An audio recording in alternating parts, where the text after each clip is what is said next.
Welcome to Binge Breakthrough, the podcast designed to help you finally break through the barriers that keep you stuck, feeling out of control around food.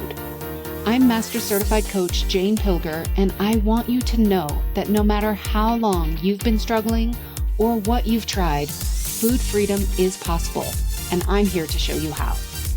After years of therapy, eating disorders treatment, restrictive diets, and reading all the books, I was still stuck in the on-again, off-again cycle of restricting and binging until I was able to see it all from a new perspective that changed everything.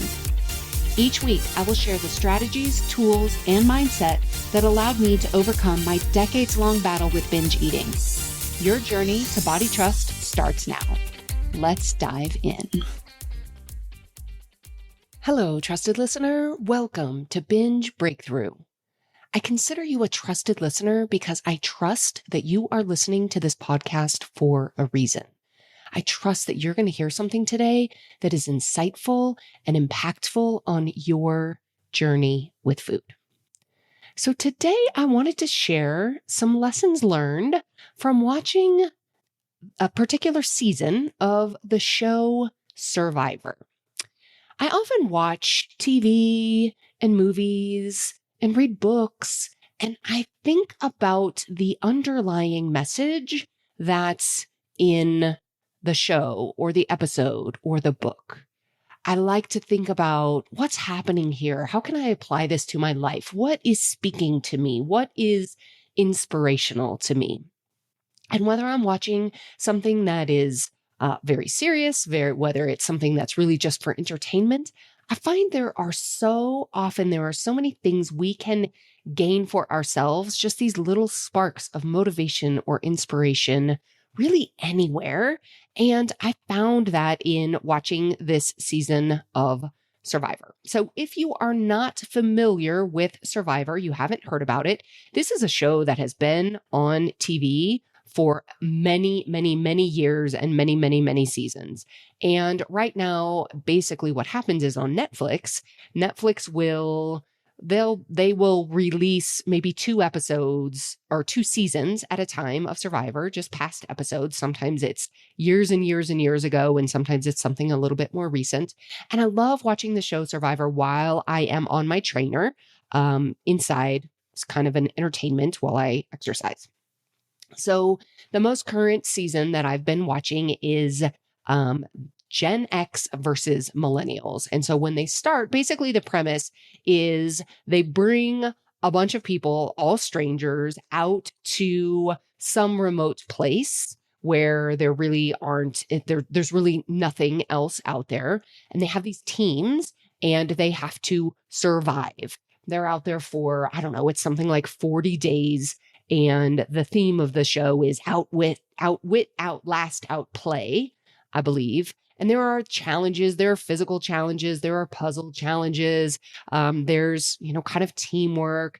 And at the end of the day, they kind of vote each other off one by one. And the last person standing ends up winning $1 million. So that's the theme if you haven't seen the show Survivor. Now, if you have watched Survivor, you might think that I'm going to be talking about certain aspects of this show, like the lack of food. I mean, they literally are out there for 40 days, often with very little food. Sometimes they are given some food, or they end up, maybe they're on an island in this particular season. They're on an island. So they are able to fish. They eat a lot of coconuts, things that are available on the land. But in general, they really do not eat very much. And over the course, those people who make it to the end, over the course of 40 days, you watch them literally not eat much. You watch them lose a significant amount of weight.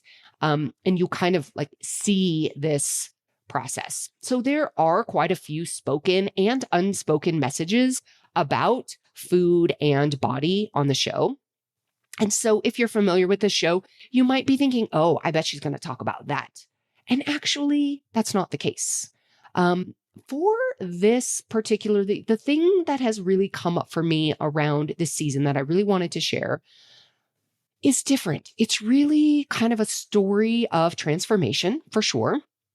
Now, I do want to tell you, if you like Survivor, if this is something that you think, oh, I'm going to go on Netflix, I'm going to watch this show, there are going to be some spoilers in this episode. Now, I'm not going to tell you who won, but I'm going to be naming some people who got very far along in the show. So if you think I might want to watch the show, I don't want to hear what happens, or I don't want you to spoil anything for me, you might want to save this podcast and come back to it later.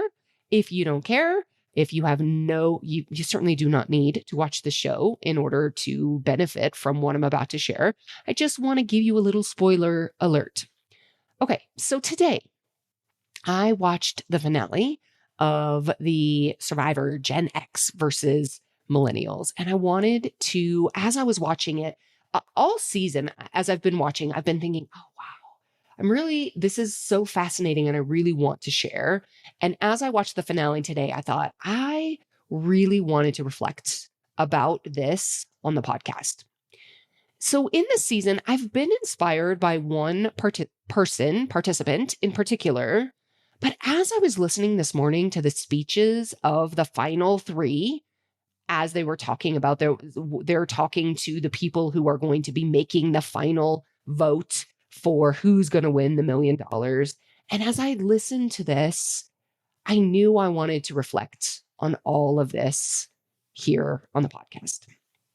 So I often talk a lot about the importance of your identity as an eater. Who are you as an eater?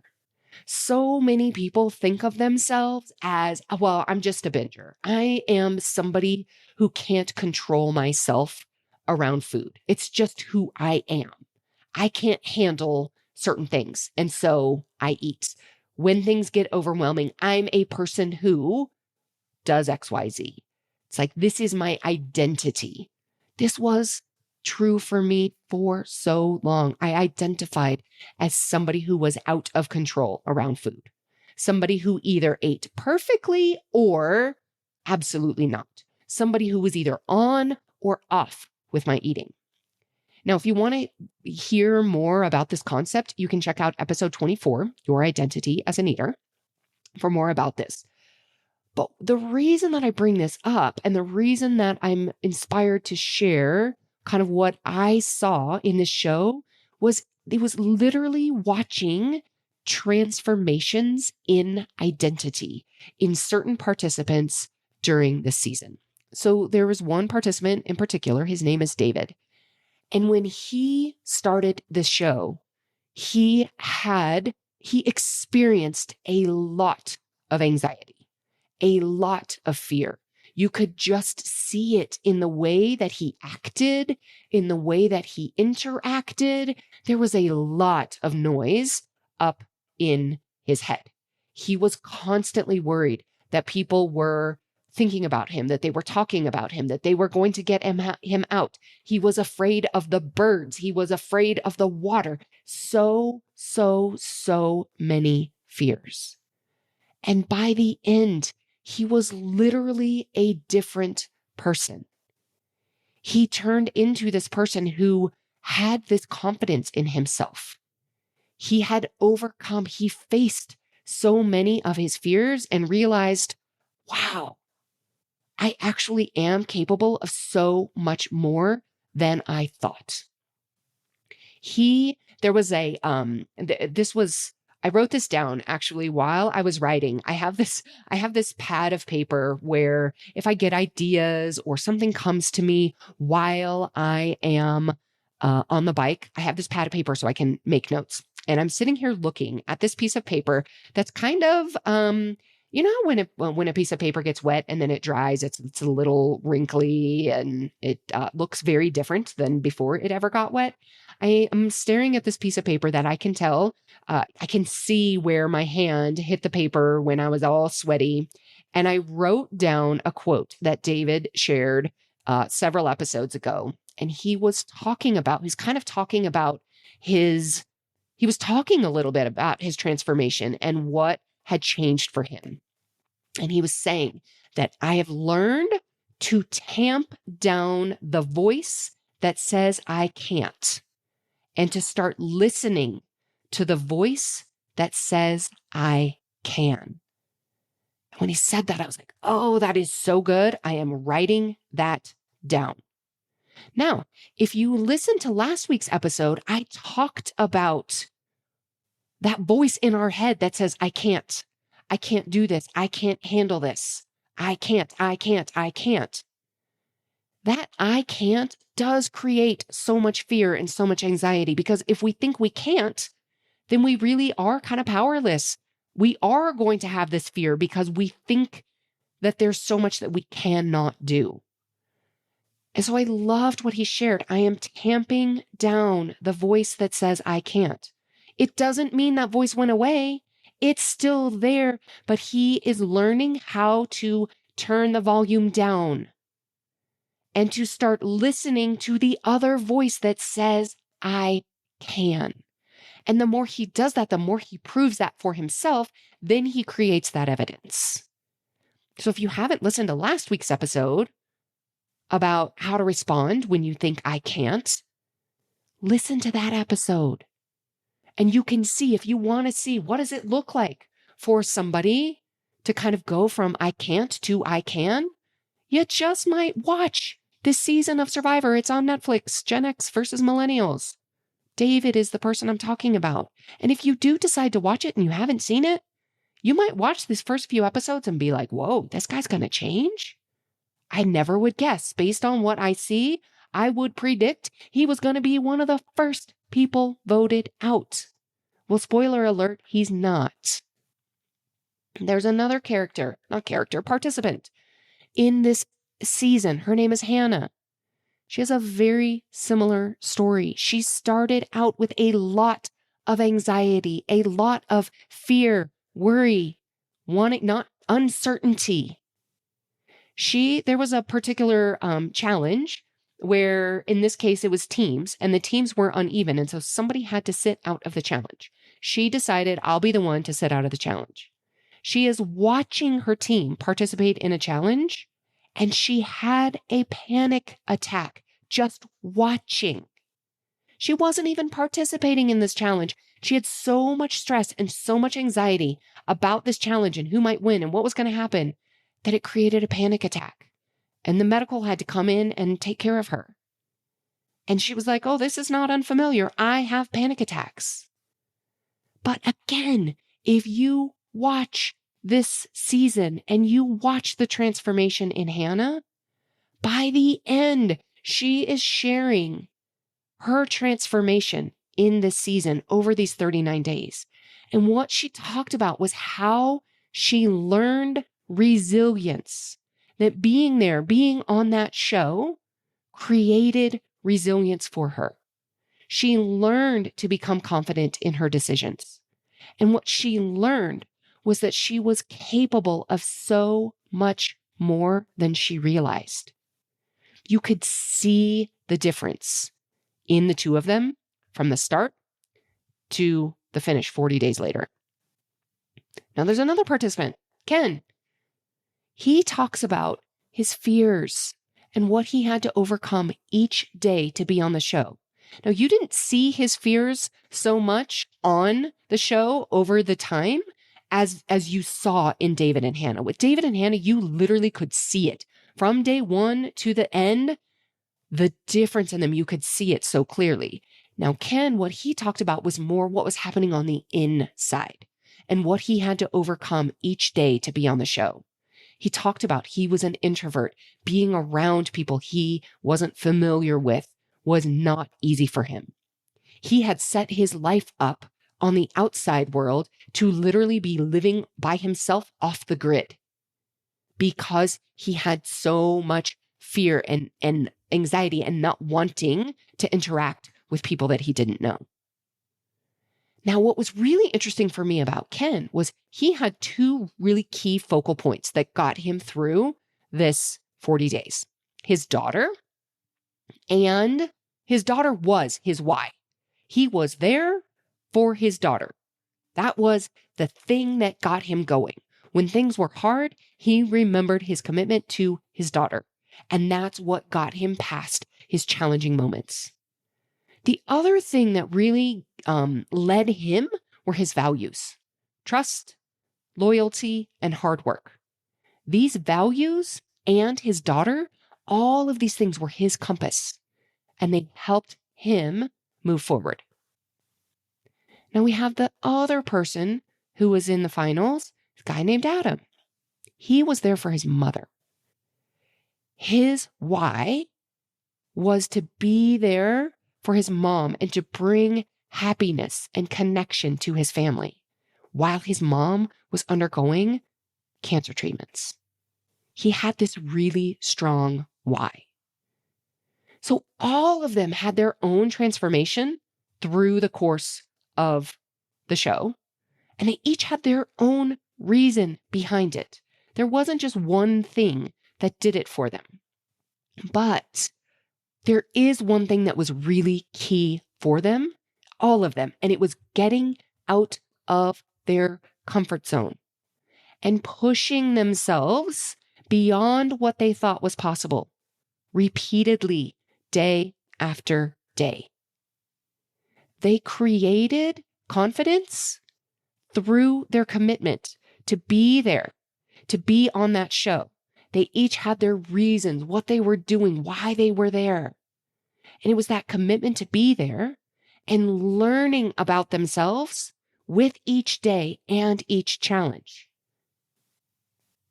They realized they were capable of so much more than they ever thought was possible.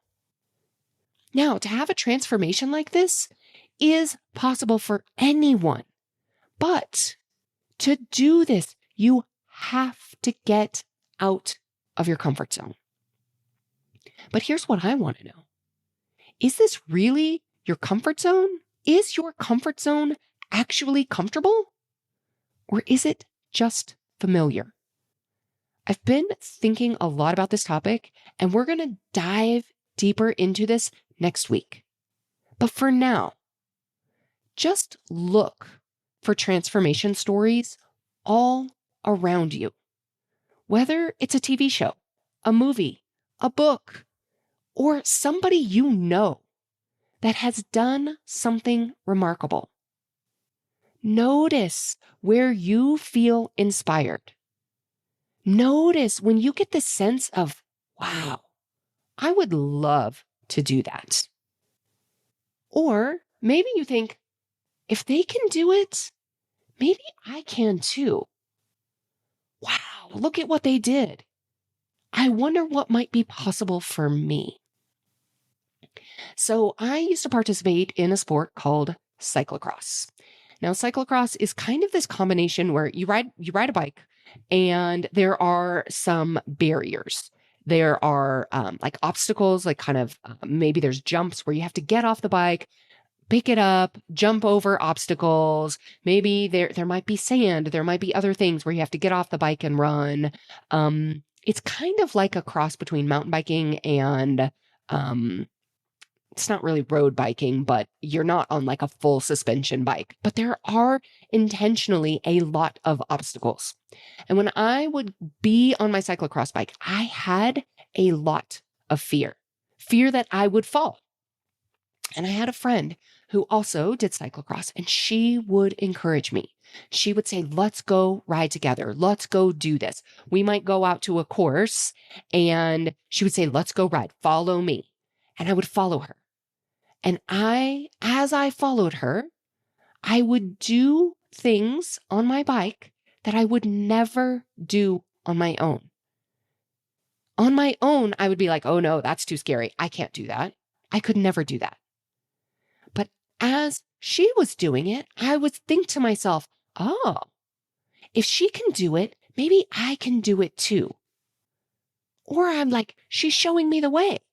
She's showing me right there. I can watch her.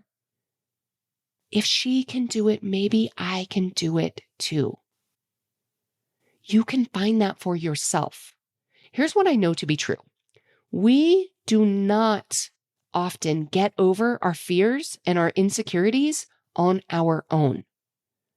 On our own, we usually magnify them and we make them worse.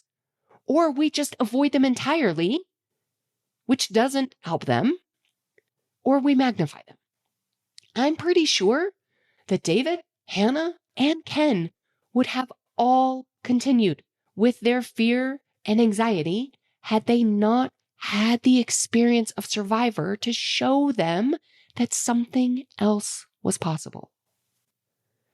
If you want to make a change, it's important to surround yourself with other people who are also wanting to change, others who can show you what's possible and believe in you and give you strength and courage when you might not be able to find it on your own. It's not bad or wrong if you cannot find that strength and courage on your own.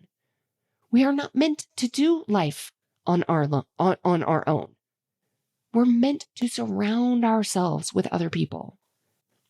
The thing that's so beautiful is we do this inside Cultivate, which is my group program. It's this group of women who are transforming their lives and making changes that they didn't think were possible.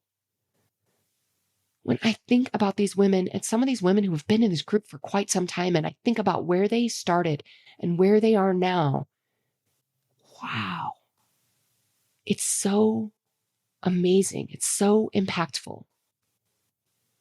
If you are ready to make your own transformation with your relationship with food, I would love to guide you through it. There are so many different ways to go about this. There is not a one-size-fits-all approach. But if you haven't been able to do it on your own, there's a very good reason. All right, if you're not following me on Substack already, Substack is a new place. I'm hanging out, providing lots of value and content, and it's a great place to connect with me and discover the various options for support and guidance on your own journey with food. So you can find me over there under The Peaceful Eater at janepilger.substack.com. All right, that's what I have for you this week. Next week, we're going to dive into this topic. Is it comfortable or is it just familiar? I'll see you next week. Thank you for listening to Binge Breakthrough. You can find the show notes and any resources mentioned at bingebreakthrough.com. If you like this episode, subscribe to have future episodes delivered to you each Wednesday. And remember, your 5-star rating and review will help others discover these life-changing concepts. See you next week.